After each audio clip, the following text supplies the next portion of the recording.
존경하는 국민 여러분, 사랑하는 당원 동지 여러분, 저는 오늘 국민의힘 최고위원 출마를 선언합니다. 탈북 4년 만에 저는 서울 강남갑의 공천을 받아 국회의원이 되었습니다. 지난 3년 동안 당과 원내 지도부에서는 초선 의원에게는 가분한 당 국제위원장, 국회 외교통일위원회 간사라는 중요한 직책들을 맡겨주었습니다. 그간의 경험을 바탕으로 저는 이제 당과 정부의 외교 정책과 대북 정책 등을 이끌어가는 일에 보다 더 책임 있는 일을 해나가야겠다는 사명감을 갖게 되었습니다. 이것이 제가 당과 국민들로부터 받은 과분한 사랑과 배려에 보답하는 길이라고 생각합니다.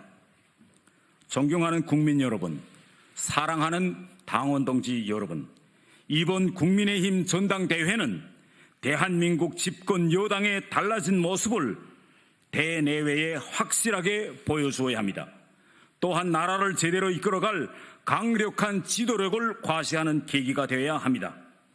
저 태영호가 최고위원으로서 당 지도부에 합류하는 것이야말로 우리 당의 새로운 모습을 가장 분명하게 과시하는 일이 될 것입니다. 무엇보다도 북한 김정은이 화들짝 놀라지 않을 수 없을 것입니다. 북한 세습 정권의 속성을 훤히 들여다보면서 그 약점을 가장 정확히 꿰뚫어보는 태영호가 대한민국 집권당의 최고위원이 된다면 그것이야말로 김정은이 가장 두려워할 일일 것입니다. 나아가 국제사회는 이제야말로 대한민국이 제대로 된 대북 정책을 펼칠 것이라는 믿음을 갖게 될 것입니다. 우리 국민들도 정부 여당을 든든하게 생각하게 될 것입니다. 북한은 조만간 심각한 체제 위기, 나아가 체제 붕괴를 맞게 될 것입니다. 그것이 내일일 수도 있습니다. 이때 우리가 정확히 대처한다면 통일을 이룰 수 있지만 자칫 실수한다면 한반도 전체의 위기가 될 수도 있습니다. 위기를 정확히 진단하고 대처해 나가려면 북한 정권을 직접 경험해보고 잘 아는 사람의 지혜가 반드시 필요하고 그런 사람이 책임 있는 위치에 있어야 합니다.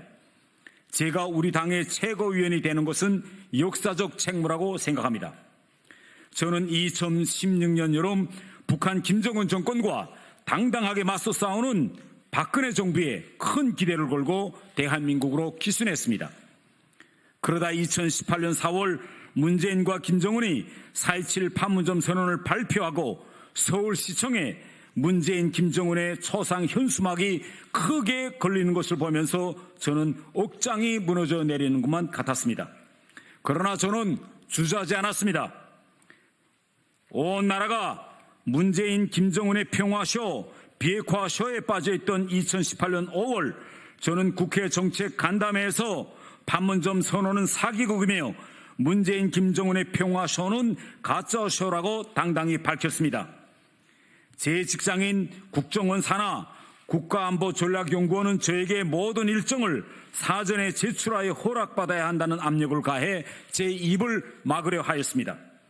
당시 저는 대한민국에서 살 길이 막막했지만 주저없이 사직서를 내고 길거리로 뛰쳐나왔습니다. 저희 아내는 한국에 아무런 연고도 직업도 없이 어떻게 살아가나며 하염없는 눈물만 흘렸습니다. 그러나 저는 가짜 평화쇼를 막는 것이 제가 할 일이라고 믿었고 문재인 정부 저격수로 보수 진영의 전사로 활동해 지금 이 자리에 섰습니다. 2019년 11월 북한어부 강제 북송 사건 때는 제일 먼저 언론에 달려나가 문재인 정부의 반인권적 행태를 비판했습니다. 문재인 정부와 민주당이 김여정 하명법인 대북전단 금지법을 국회에서 강제 통과시킬 때는 필리버스터에 나서서 10시간 동안 문재인 정권의 대북 굴종 정책을 비판했습니다. 서해 공무원 피격 사건 때는 청와대 앞에서 강남 사거리에서 1인 피켓 시위를 하면서 싸웠습니다. 이러한 문재인 정부의 국민들이 지난 대선에서 엄중한 심판을 내리고 윤석열 정부를 탄생시켰습니다. 그러나 국회에서는 대선 불복이 이어지고 민주당은 윤석열 정부의 발목 잡기를 넘어 발목 꺾기를 하고 있습니다. 문재인 정부는 5년 동안 주적 개념을 없애버렸습니다.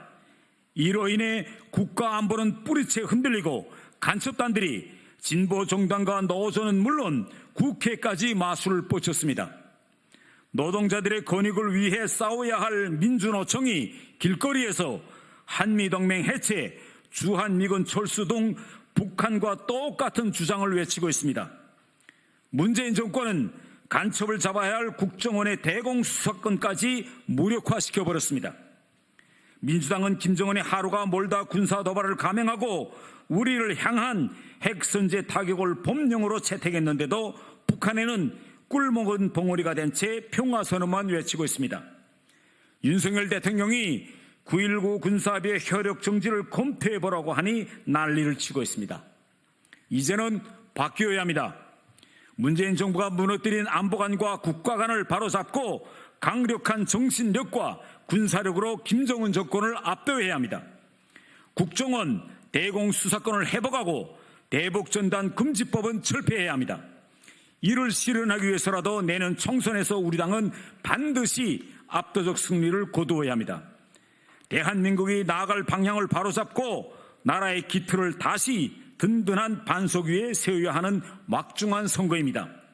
무엇보다도 김정은 정권을 압도하면서 대한민국의 위상과 안보를 튼튼히 하기 위해 윤석열 정부의 외교 안보 정책을 확실하게 뒷받침할 국회를 만들어야 하는 선거입니다. 대한민국에서 북한 김정은 속내를 가장 잘 꿰뚫어보고 있는 사람, 그가 바로 저 태영호입니다.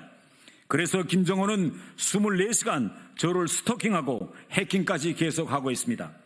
저는 정북 좌파들의 전략 전술도 잘 알고 있습니다. 사랑하는 당원 동지 여러분, 저의 모든 의정 활동은 북한 엘리트들이 하나도 빠뜨리지 않고 지켜보고 있습니다. 제가 국민의힘 최고위원이 된다면 그들은 대한민국 정치의 다양성과 포용력에 크게 놀랄 것이며 더 큰 동요가 있을 것입니다. 우리 국민의힘은 더는 영남인이 수도권인이 하는 지역주의 세물에 빠져 있어서는 안 됩니다. 저 같은 북한 출신도 당당히 지도부에 입성하는 정당이 되어야 합니다. 국민의힘은 한라로부터 휴전선을 넘어 백두까지 한반도 전체를 품고 바라보는 정당, 미래를 준비하는 정당이 되어야 합니다. 저 태영호 아직 많이 부족합니다. 그러나 저에게는 그 어느 정치인도 갖기 어려운 담대한 꿈이 있습니다. 통일을 준비하고 통일의 시기가 오면 국민의힘 정치인으로 북한에 가장 먼저 들어가 우리 국민의힘이라는 정당의 이름으로 남북한 자유선거를 실현하여 통일된 강산에서도 자유민주주의가 대한민국을 이끌어 나가는 미래를 만들고 싶습니다. 분단되었던 독일은 1989년 11월 베를린 장벽이 무너진 후 불과 4개월 만에 자유민주주의 선거를 진행하고 통일을 이뤄냈습니다. 독일 국민들이 만들어낸 이러한 정치적 기적이 꼭 독일에서만 일어나야 한다는 법은 없습니다. 유구한 역사와 빛나는 전통을 가진 우리 한민족, 산업화와 민주화를 이뤄낸 자랑스러운 대한민국이 한반도에서도 통일의 기적을 만들자면 지금부터 준비해야 합니다. 그러한 통일을 준비해 나가는 큰 흐름 가운데 저 태영호도 있다고 생각합니다. 존경하는 당원 동지 여러분, 사랑하는 국민 여러분, 저에게 기회를 주십시오. 우리 국민의 힘과 윤석열 정부의 성공을 위해 나아가 자유민주주의 이념이 북한 땅에도 꼽힐 그날을 위해 최선을 다하겠습니다. 믿고 지켜봐 주십시오. 감사합니다.